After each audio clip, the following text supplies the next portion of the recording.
We're fearlessly talking about the biggest stories that matter to you the most. Breaking news, John Calipari is finalizing a 5-year deal to become the Arkansas Razorbacks' next head coach, covering college sports like no one else.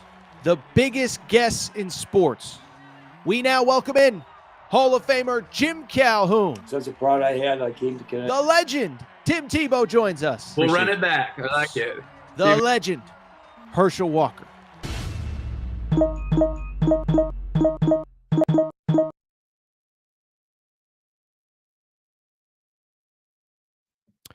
Welcome in, everybody. Thursday night edition, Air Torres Sports Podcast. I'm your host, Air Torres. Hope everybody's doing well. Hope everybody's having a great day.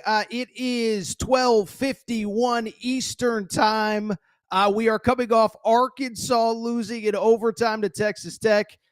I got to be real. I don't even know what I just saw. There are no notes prepared. I mean, this is the gift and the curse of going live. We are going to react in real time to just a stunning game. Arkansas up by 13 points with 4 minutes to go.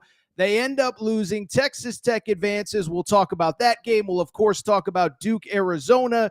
And then we'll talk about the early games and probably focus more on Alabama and BYU. Alabama, how about this? Headed to another Elite Eight, back-to-back Elite Eights for Alabama. BYU, an incredible season. AJ DeBonsa was in the stands in Newark, so good things are ahead for BYU. I'm telling you, I'm like out of energy. Like, I feel like I just played 45 minutes in San Francisco. But let's go ahead and let's just talk college hoops here for a little while. Not a lot of notes, just going to kind of say it all off the top of my head. But before we get started, we got a busy show. Before we get started, a couple of reminders. One, make sure you're subscribed to Aaron Torres Pod YouTube channel. New clips, new videos going up every single day. We're about to hit 53,000 subscribers. So thank you for your support. We appreciate everything that you do to support the show. Also, make sure to rate and review the show. Find us on Apple, Spotify. You know, for the loyal podcast listeners, we truly appreciate your support. The show is always available. Apple, Spotify, wherever you get your podcasts, in addition to YouTube. Speaking of support, speaking of appreciation, we appreciate the support of our friends, of our partners, BetUS TV, BetUSTV.com. Okay, so bottom line is we're going to the Final Four next week, San Antonio. We are going to be there on behalf of BetUS TV. They have been an incredible partner. We worked with them last year. They sent us to Phoenix to watch UConn beat Purdue in the national championship game, and they are sending us to San Antonio next week, and we are going to have a ton of fun. Producer Matt and I will be there. We're going to rock. We're going to roll. But the bottom line, the thing you need to know, this time of year, BetUSTV.com is the place that you want to be locked into. All of these sports are kind of crossing over. Major League Baseball opening day was on Thursday, in addition to the Elite Eight, in addition to NHL kind of coming down the wire. Same with the NBA. Playoffs are ramping up. BetUS TV is the place that you want to go. Okay, again, for late-breaking information, for analysis, for much more, the College Hoops crew, Corby, Jeff Nadeau, formerly of Barstool, they do an incredible job there. So BetUS TV, they are our partners. They are our friends. BetUSTV.com for just wall-to-wall information, content, and much more. Also, before we get started, I should remind you, should tell you, SeatGeek. They are another incredible partner, an incredible friend.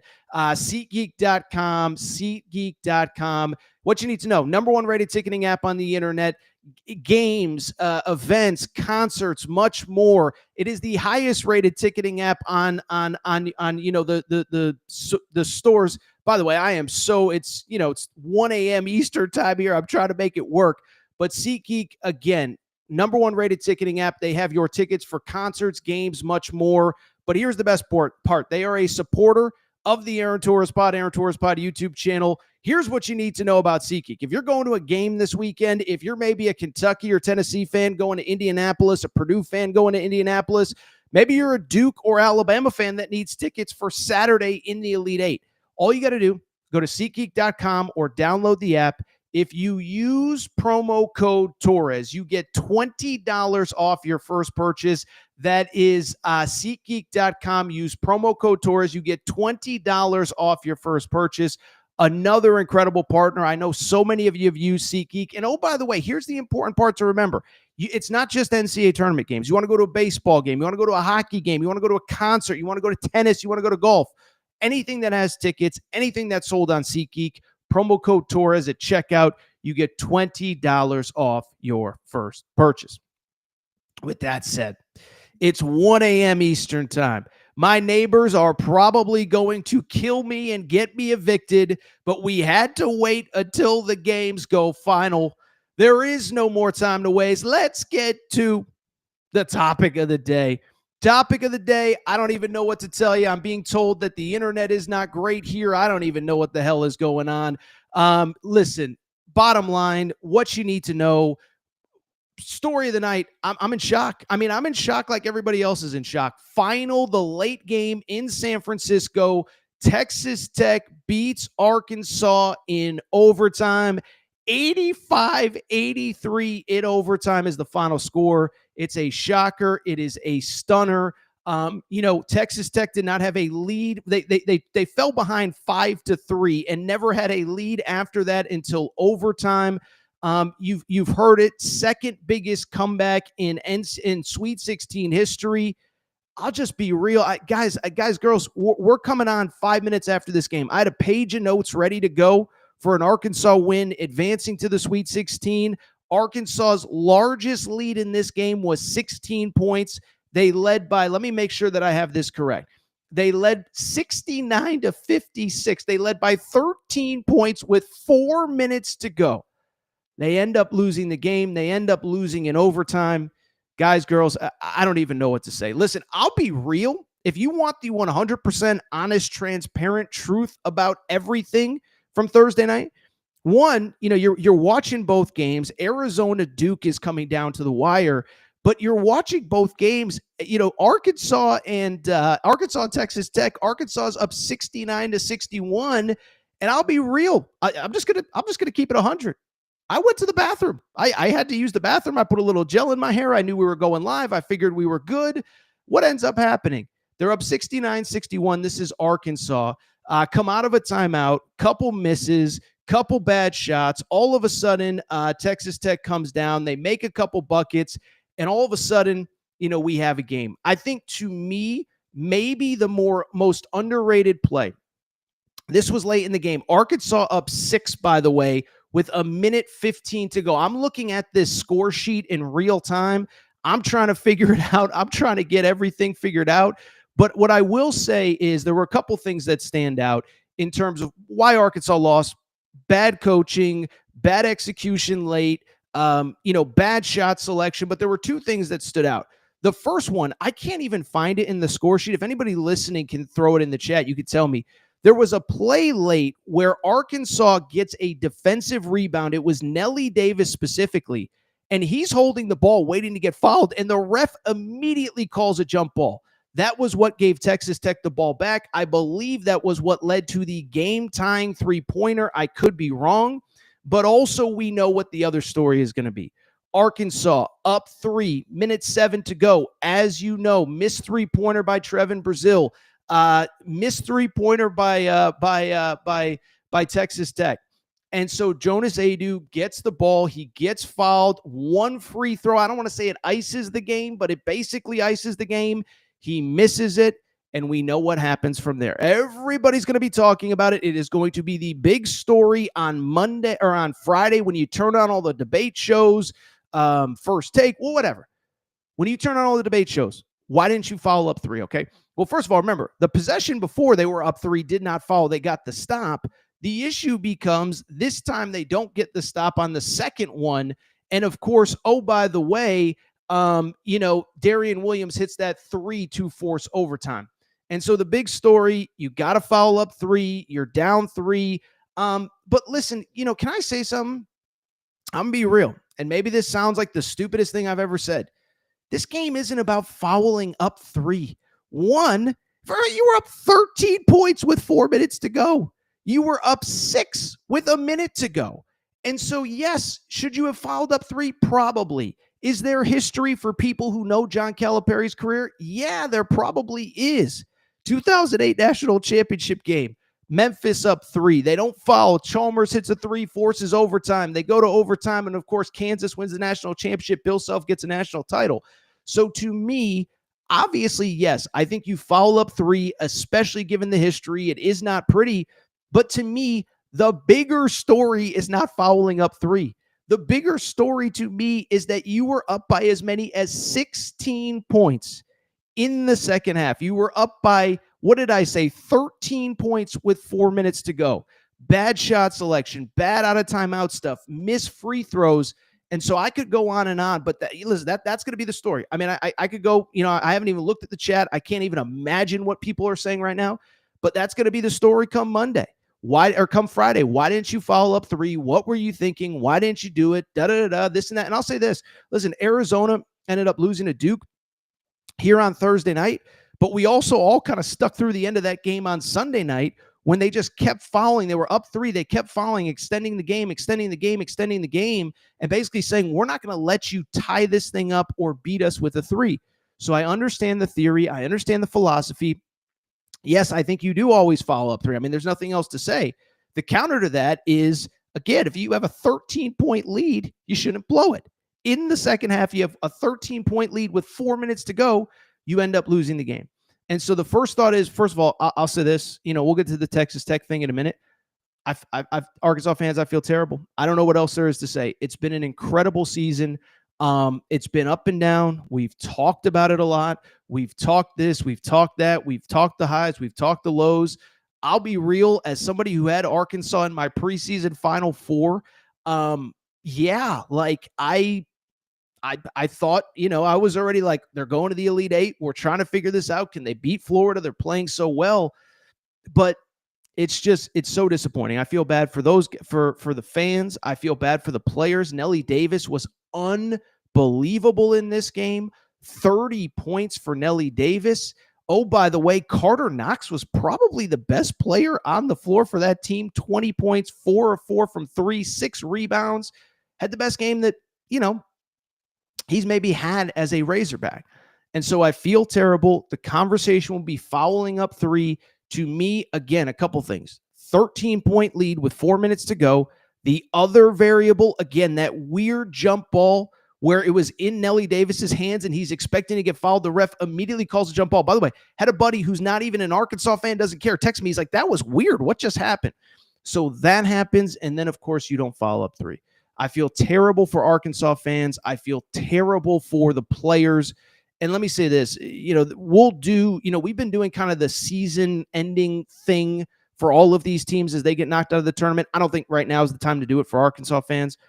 I don't know what to say, man. I am so in shock. Like I said, I had a whole page of notes ready to go, talking about Carter Knox, talking about this, talking about that, and it all falls apart.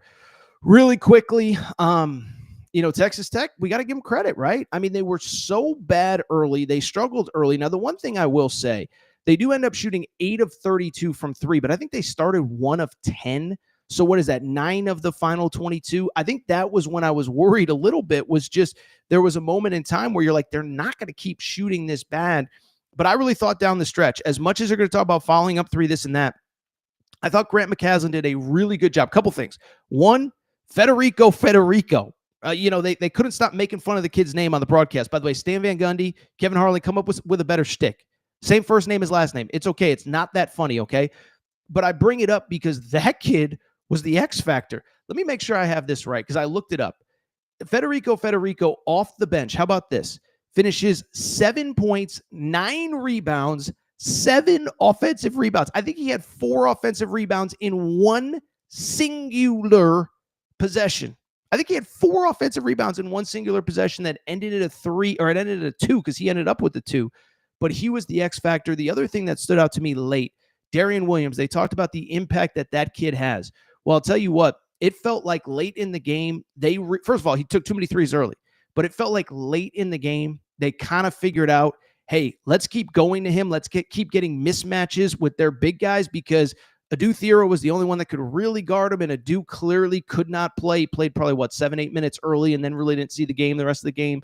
Adu played fine on him, but they kept switching him to Carter Knox, to Janelle Nelly Davis. And one time after another,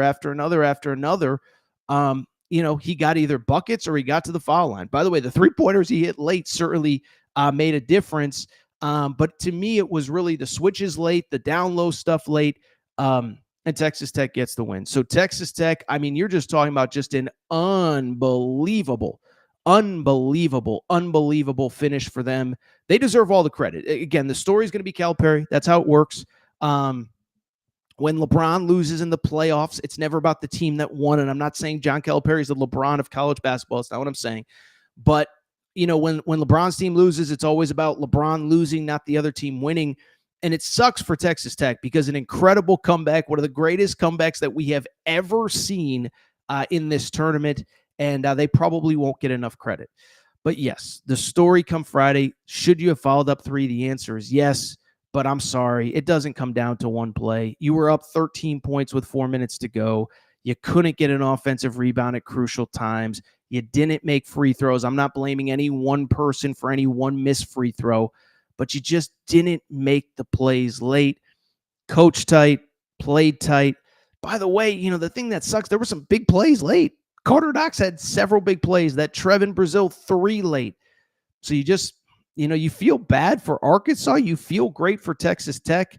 But yeah, I don't really know what else there is to say. I'm just in shock right now. I'm in shock. Producer Matt, I know I'm kind of throwing you a curveball. Are there any interesting questions about the game? I'm guessing there's a lot of conversation, to say the least. If there's nothing interesting, I totally get it. But I just, guys, girls, I'm in shock. I mean, what do you want me to say? I mean, when you are preparing for one result, then it goes to overtime, then there's ebbs and flows, and it's just over. It's like, I don't know what to say. Credit to Texas Tech. Listen, credit to Texas Tech, man. Made all the big plays late. 13 points with 4 minutes to go. They made all the big plays. Christian Anderson was great. Federico was great. Darian Williams was great. But don't really know what else there is to say. All right, I'll tell you what. It is 1 a.m. Eastern time. So this is what we're going to do. We're going to take a quick break. We're going to come back. We're going to get through the rest of the games. Producer Matt, so we will do Duke. We'll do a little Alabama. We'll do a little BYU. Probably, I don't know what there is to say about Florida other than Kevin Willard. Kind of a weird week for Kevin Willard. It was a busy night, though. I'm sorry I don't have more info on the Arkansas-Texas Tech game. By the way, at some point we'll do an Arkansas offseason look ahead, but what a stunning result. Quick break. Come back. We'll talk the rest of Thursday night's games. All right, we're going to get back to the show in a minute, but before we do, many of you ask me all the time, Torres, what can I do to help support the show? You give me hours and hours and hours of content every single week. What can I do to help you? Well, I'll tell you what. Do me a quick favor. Check out the Aaron Torres Media merchandise store for all of your team-specific shirts, hats, and more. All available at aarontorresonline.com/merchandise. A lot of you wondering, Torres, what can I get in that merch store? Well, first of all, we got our brand new Hope and Pope Kentucky basketball t-shirts. That's right. Mark Pope has arrived. He is here to save the day. Get your Hope and Pope t-shirts there. Also, Arkansas fans, the Big Pig Invasion is here. You can get your tees there. Basketball School Alabama shirts. Mora Hurley 2024 UConn shirts for your tailgates at Rentschler Field, your games at the XL Center or Gamble. And oh, by the way, your Mike effing Woodson gear for Indiana. If you love football, we got you covered too. We got more Dion shirts and hats than we even know what to do with. The freeze warning has hit the plains. Auburn fans, grab your freeze warning tees now. And of course, our new era, new rules shirt applies to Nebraska football and its incredible fan base. We have more coming for the fall, plenty in stock right now. So make sure to check out the Aaron Torres Media merch store at aarontorresonline.com/merchandise. And you can always hit me up with any questions. Aaron Torres Podcast Questions @gmail.com. All right, everybody. Now I'm back. Good to be back. Don't think the internet's great in the Torres household. Again, I think my neighbors are just trying to chop up my internet to make sure that I get off this stream as early as possible. But let's quickly go through everything else that happened on Thursday night in the Sweet 16. Arizona and Duke. Let's talk about that one really quick. Another game that was kind of, you felt like Duke was in control at 37 different points, and Arizona kept making plays. Duke gets the win 100-93 in this one, okay? So there's a couple thoughts, and we're going to get to the big one, which is Cooper freaking Flag in a minute.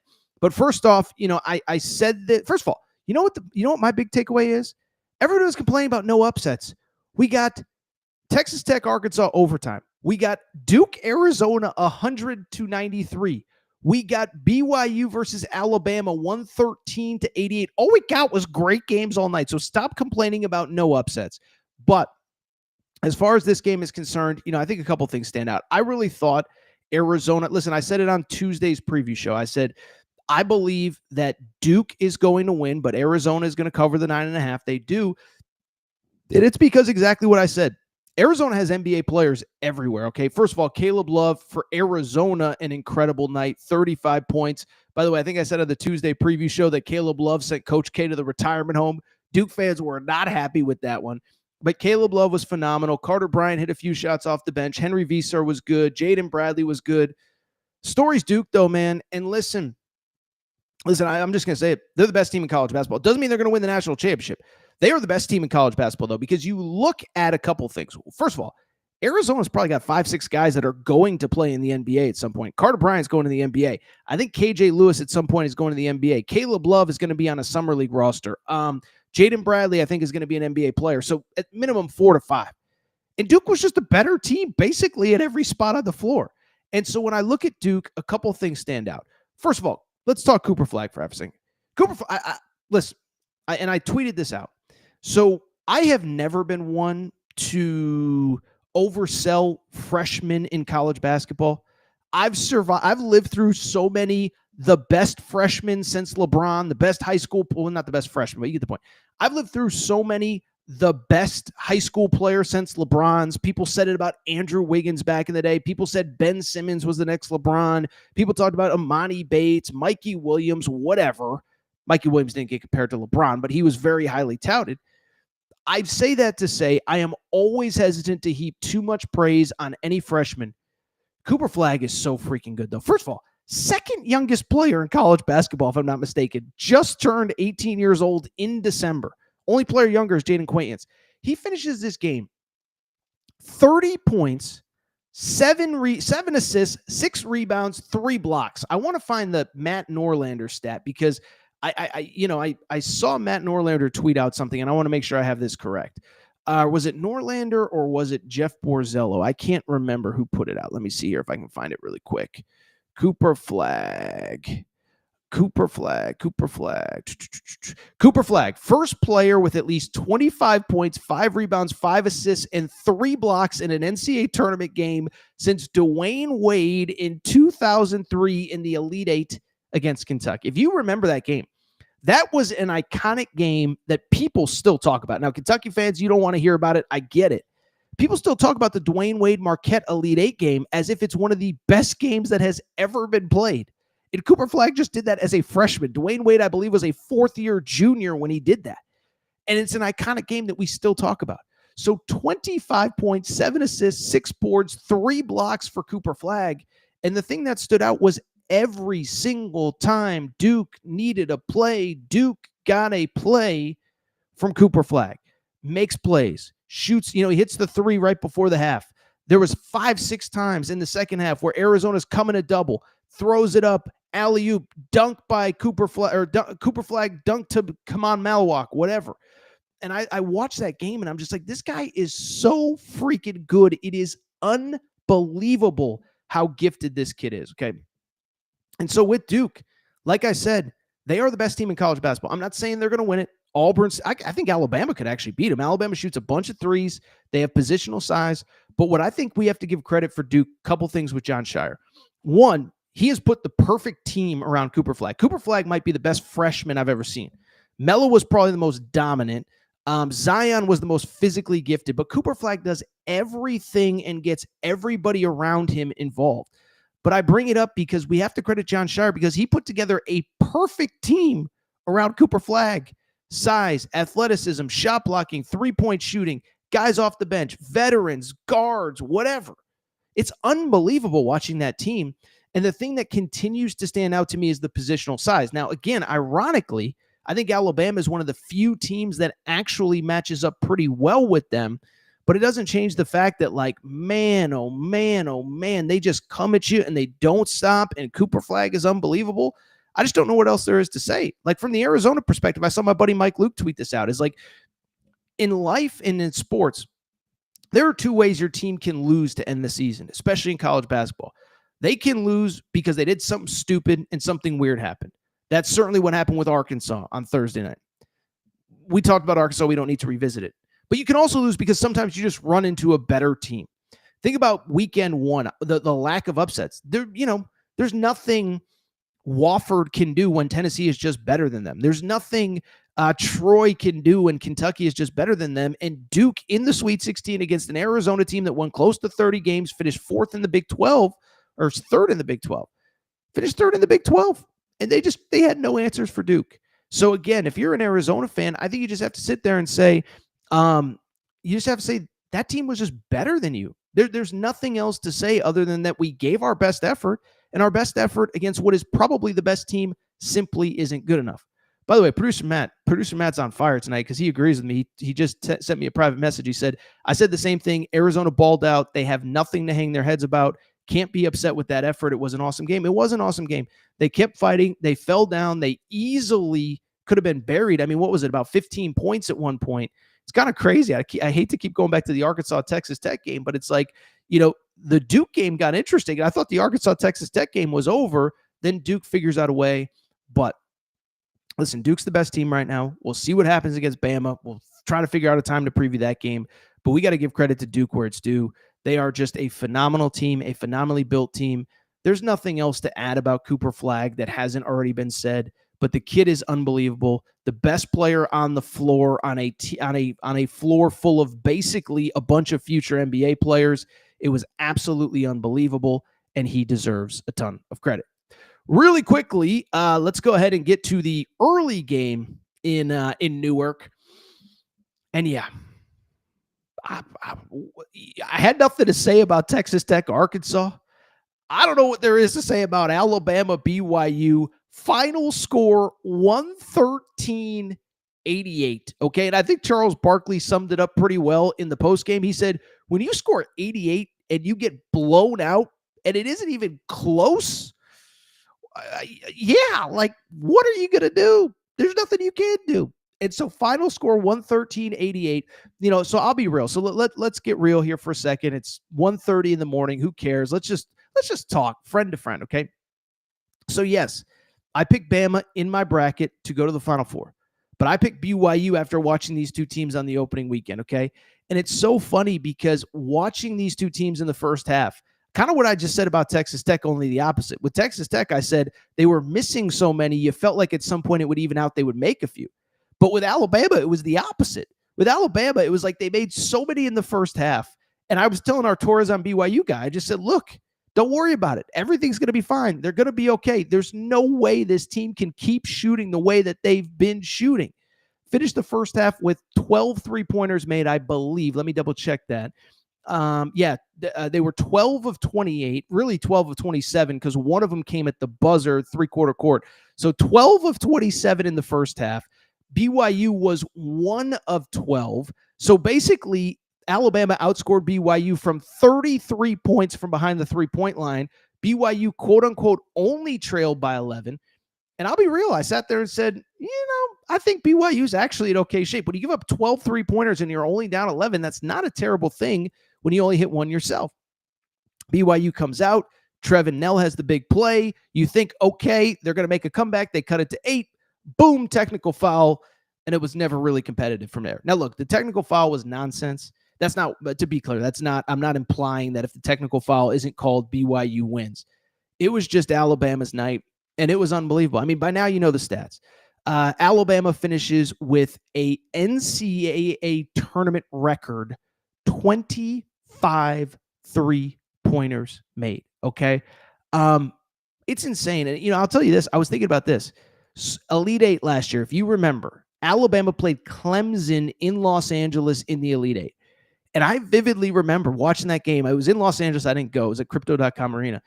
But I watched that game and I was like, how could anyone ever shoot better than that? And for Alabama to hit 25 3-pointers in that game, it's like, what can you even say? You know, I haven't listened to Kevin Young's press conference, but I can't imagine he's that upset. He's just like, well, again, it's like the Arizona thing. I mean, what are you going to do? I mean, BYU wasn't a great 3-point defense this year, but nobody's expected to give up 25. And then, oh, by the way, Alabama takes 51 3-pointers out of 6.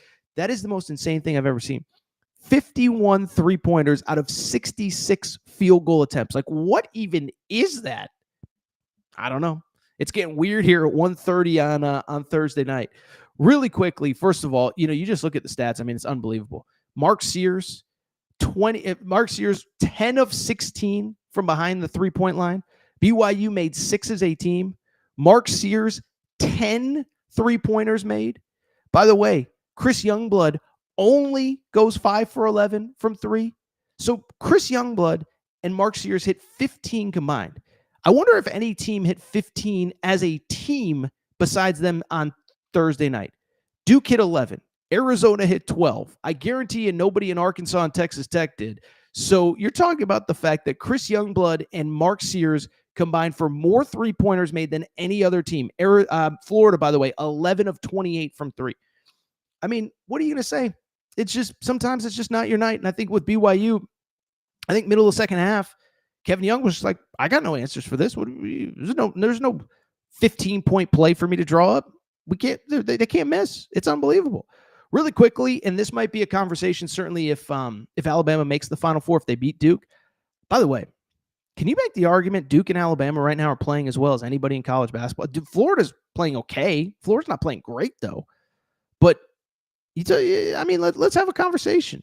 Alabama and Duke might be the two best teams left in this tournament the way they're playing. We'll see how Auburn looks on Friday night. We'll see how Kentucky, Tennessee, whatever look on Friday night.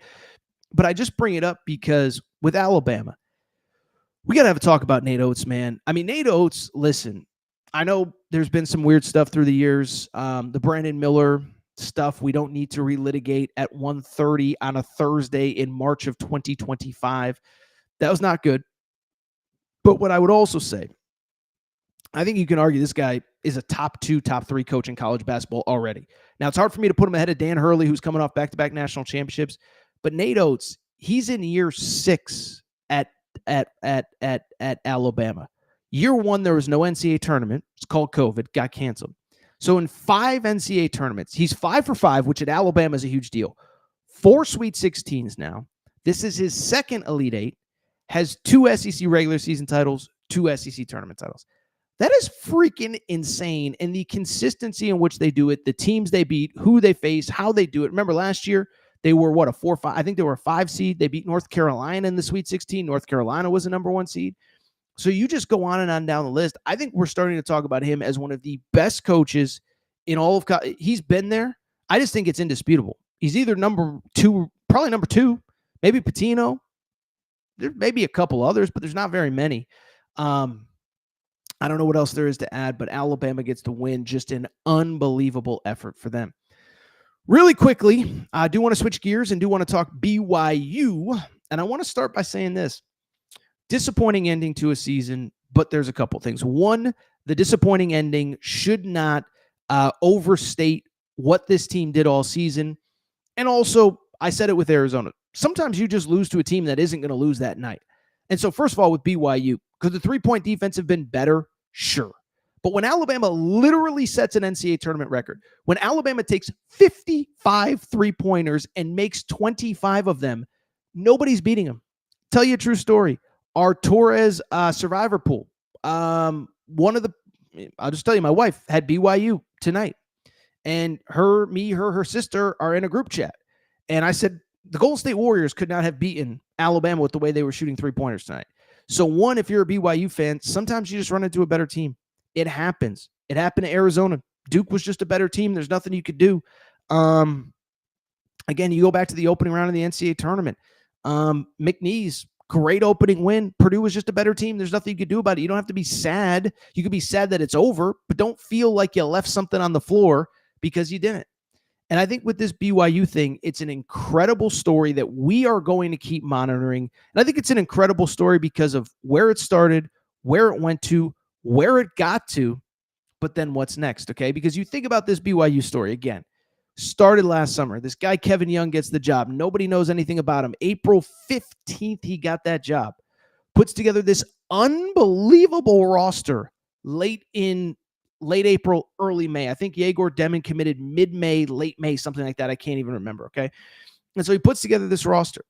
And November, December, January weren't always great. It's funny, the out-of-conference schedule really didn't amount to much. I think I mentioned this.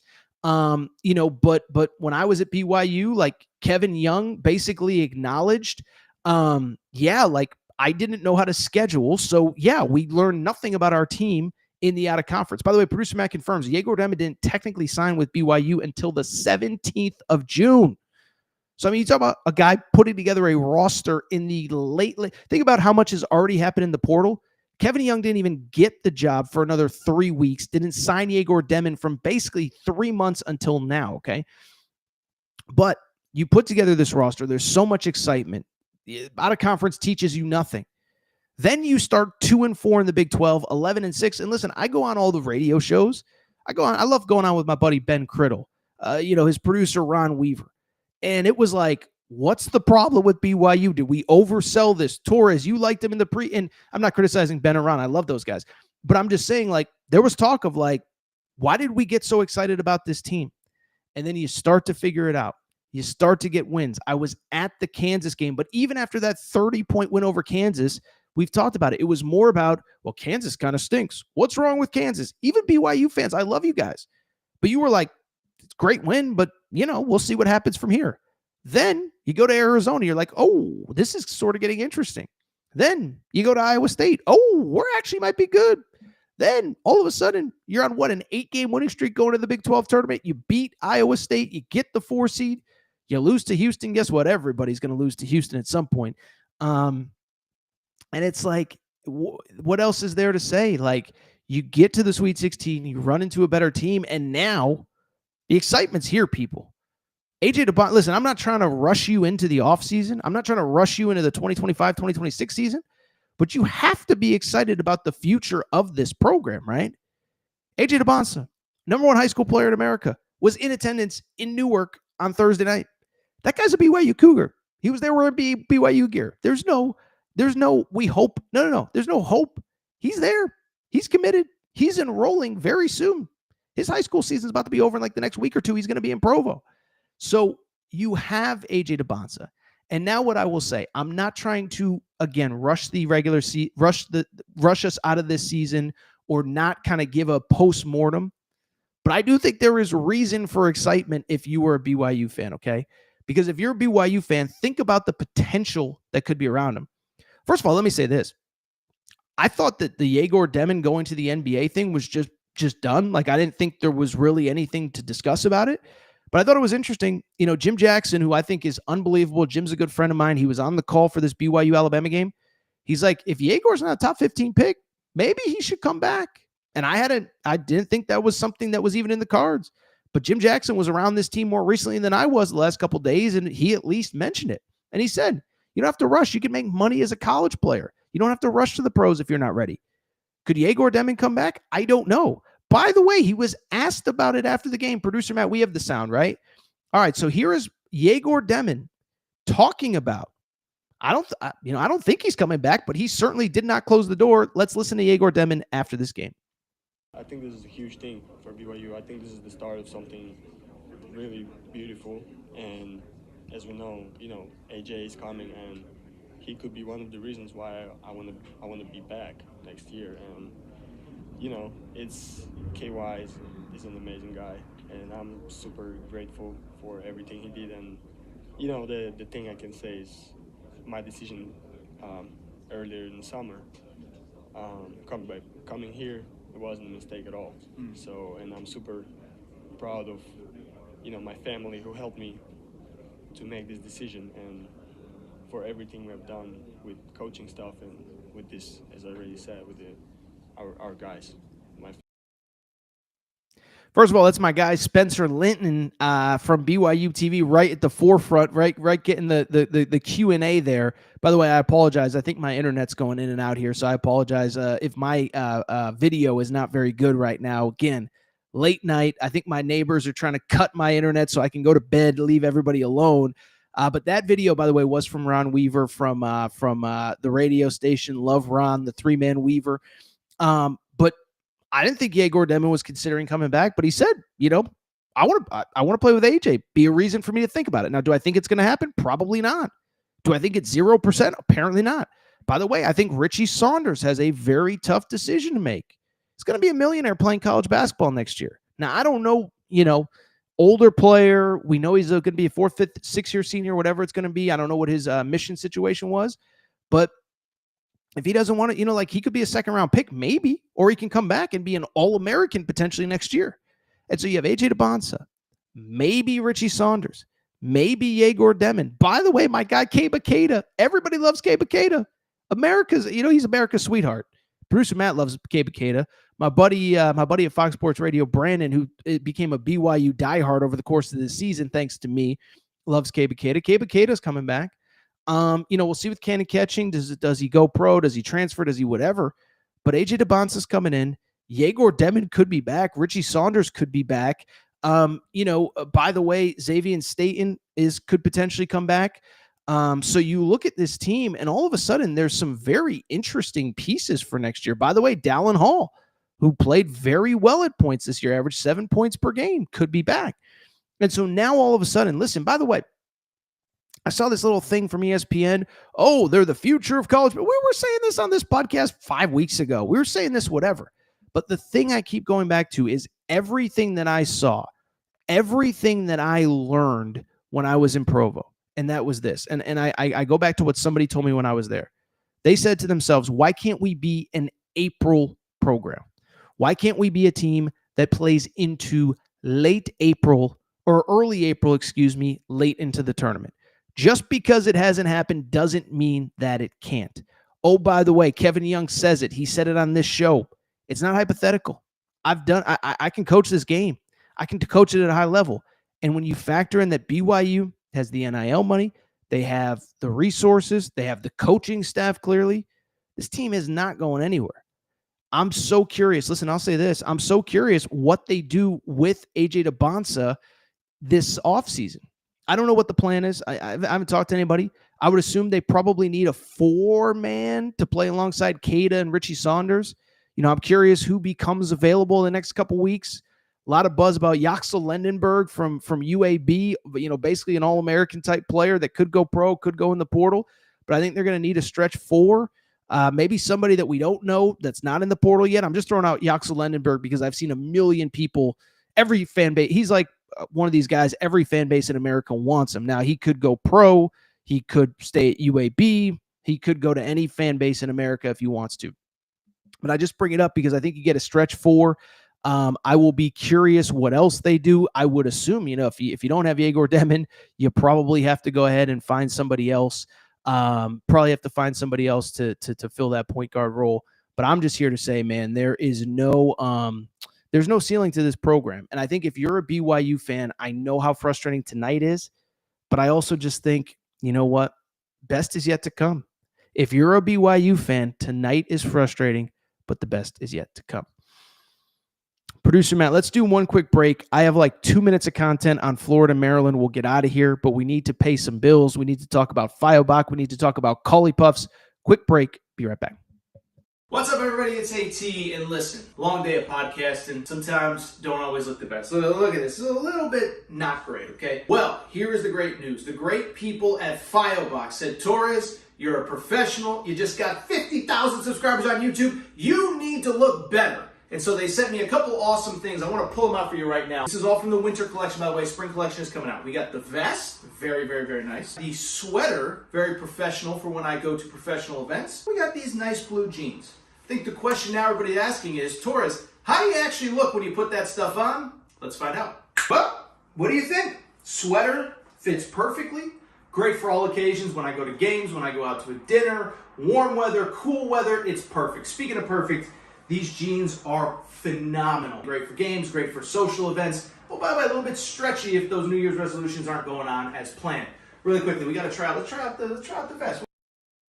It fits perfectly, not a surprise. So here's the deal. If you want to look as good as Torres, this is what I need you to do. I need you to go to FioBox.com. That's FIOBOC.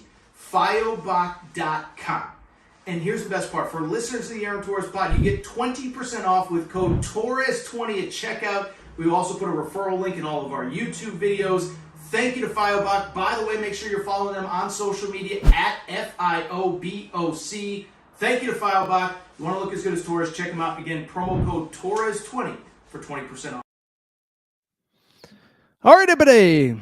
I'm back. Good to be back. Final segment of the show. So good to be back. By the way, I see Tyler West talking about the jump ball that wasn't. Apparently, Arkansas was up 6. I also didn't realize they got out-rebounded by 12. You get out-rebounded by 12. You have a 13-point lead with 4 minutes to go. I don't know what else there is to say. Before we get to the final game of the night, really quickly, we got to thank our friends. We got to thank our partners. We got to thank Collie Puffs and ColliePuffs.com. There's nothing else to say, but it's March. It's that time of year. Bottom line, you need a snack. You're sitting on the couch. You're watching games till 1 a.m. You're watching games till midnight. You're watching Torres till 1 a.m. You need a snack that's healthy but delicious. My friends, you need Collie Puffs and ColliePuffs.com. Okay, I told you the story. Family-owned company, not far from where I live. Joey, a Rams season ticket holder. He was part of the Survivor pool, the Aaron Torres Pod Survivor Challenge. And here's the bottom line. Family-owned company, like I said, and he was sitting on the couch one day watching sports. He said, I need a snack that was both healthy and delicious, that I'm going to like, that my kids are going to like. And he came up with Collie Puffs. Baked, not fried, avocado oil, no grease, healthy ingredients, but the best part is they taste delicious. For more information, what I need you to do, go to ColliePuffs.com, CAULIPUFFS.com, ColliePuffs.com, ColliePuffs.com, ColliePuffs.com. Check them out for yourself. Try them. You'll like them. ColliePuffs.com. Producer Matt just said he ordered some on his own off Amazon. By the way, remember, ColliePuffs.com, but also Amazon.com. You're on Amazon. You're buying stuff. You can get them for yourself on Amazon. Thank you to Collie Puffs, an incredible supporter of the Aaron Torres pod.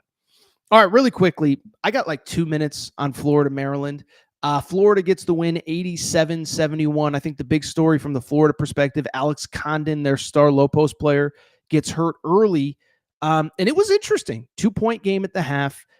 They take care of business late. Florida does what Florida does. I'll be real. You know, I keep hearing people want to lump Florida in with like Duke and Florida's playing fine. I don't think they're playing great. And credit to them, they're in the Elite Eight. So who am I to criticize? By the end of Friday night, there's going to be 8 teams left. They're one of them. They could very easily go to the Final Four. But, you know, I'll just say this is that when I look at Florida, to me, great win. You move on. The story of this game, though, was Maryland. First of all, credit to them for getting to this point. They have the buzzer beater the other day. But it's a situation where just a weird week, right? First of all, they didn't fly back east. They were in Seattle. But they're dealing with the Kevin Willard stuff all week. I don't know Kevin Willard. I don't begrudge a man for wanting a new job, whatever. For people who don't know, Kevin Willard is the Maryland head coach. The AD at Maryland just left. He's kind of been public about what are we doing. And Villanova happens to have a coaching job open that has been open since the day after Villanova got eliminated from the Big East tournament that they have not filled. And there's no one else. I mean, there's no one else they could get. So it's very clearly going to be Kevin Willard. He refuses to answer questions about it. He said after the game on Thursday night, he has no idea what his future holds. That's nonsense. And it was just a weird deal where it felt like, there was just better ways to handle this. You know, your school, your employer, maybe a better way to put it, is in the middle of this incredible run. And it's all about you. And like, I mean, I don't know. I guess he's got to do what's best for him. He doesn't know what his future is at that school. Just a weird vibe. But credit Maryland. They will play Texas Tech on Saturday afternoon. Or credit Florida, excuse me. They'll play Texas Tech Saturday afternoon. That'll be the early one. Alabama, Duke, the late game. I'll be real. Don't really know just yet what our taping schedule is going to be. But Alabama, Duke is the late game. Florida and Texas Tech is early. Producer Matt, really quick, do we have any questions before we get out of here? It's getting late. Jacob Petruzzi. Jacob always shows up end of the year to talk UConn portal stuff. He says, Torres, any UConn updates in regards to transfers? First of all, If you're not following our transfers page, make sure you follow us on Twitter at CBB Transfers. Also, not just on Twitter, we also are on Instagram. We're going to start that page back up here in a little bit. My buddy, one of my interns, is going to help me with that. Unfortunately, right now, we are not quite there just yet. But CBB Transfers, as far as UConn's concerned, I haven't heard much. First of all, I think there's going to be a lot of players that enter after this weekend. Think about, you're going to have 12 more teams eliminated, really good teams with really good players. With UConn, obviously the big story, Isaiah Abraham, their backup forward, barely played. I actually was at practice in November. I thought he actually looked pretty good, but he ends up transferring today. I think they're going to sort of clean house. I think Ahmad Noel is going to be gone. Adam Haney is going to be gone. Interesting Jalen Stewart buzz. Interesting Terrace Reed buzz. I can't imagine Terrace Reed leaves, but another conversation for another day. As far as guys coming in, I trust Dan Hurley. He does have the 4-man recruiting class. All those guys can play. I think Solo Ball will be back. I think Terrace Reed will be back. And we will have plenty of coverage of UConn and everybody else as this portal thing unwinds. But I'll tell you what, for right now, I think it's time to get out of here. Again, I'm not complaining about the time. I'm happy to be here, but it's 1:41 Eastern time, probably time to get out of here. If you're not subscribed to the show, make sure to do so. Apple, Spotify, Amazon Music, Google Music, wherever you get your podcast, make sure to subscribe. Also, make sure to rate and review the show. Go ahead, give us a quick 5 stars. Let us know what you like, what you don't like, all that good stuff. Make sure you're following on social media at Aaron_Torres on Twitter, at Aaron Torres Pod on Instagram, Aaron Torres Podcast Questions at gmail.com. All for today's show. Torres is out of here. Shout out to Torrent Craig. Shout out to Rachel, who hates my voice. Shout out to JJ Reddick, you F-head. Unblock me, bro. I'll be back. I don't know if we'll do a Friday show. We'll see how the games go. Sunday, we'll be back at some point. Just subscribe to the channel, and you'll know when we go live. Appreciate your support. Thursday night, late night. Thank you to everybody who tuned in late. This is the